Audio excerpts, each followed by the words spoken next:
Welcome to the Explainer. We're doing a rapid-fire countdown of 10 incredible Eiffel Tower secrets, so let's jump right in.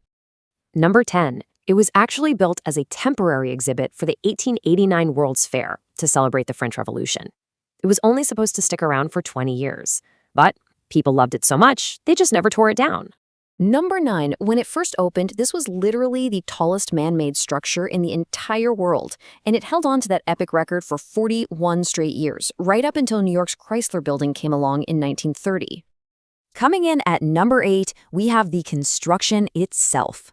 Putting this iron giant together was like solving a mind-boggling puzzle of epic proportions. It was pieced together using exactly 18,038 individual iron parts. Every single one had to fit perfectly.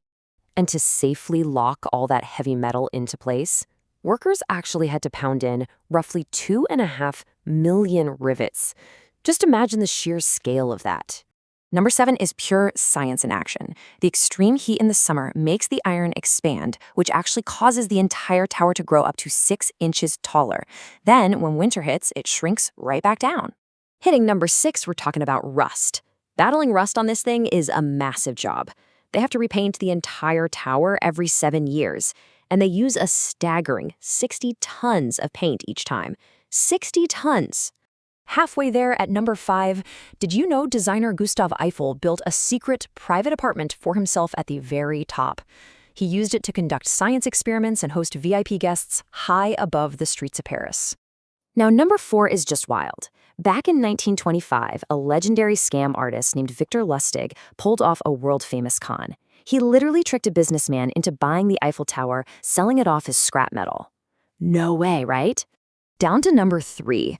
During the World War II occupation of Paris in 1940, the French intentionally cut the tower's elevator cables.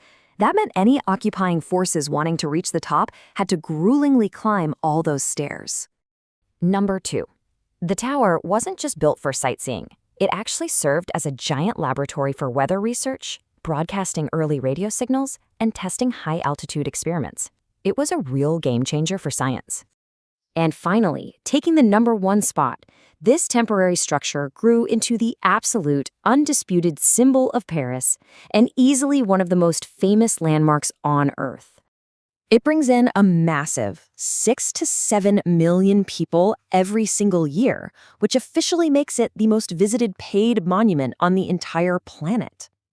So looking at all these crazy facts leaves us with one pretty amazing question to ponder. How did a temporary fair exhibit, something that was originally meant to be torn down, become such an immortal symbol of human achievement? Thanks so much for joining me on this explainer.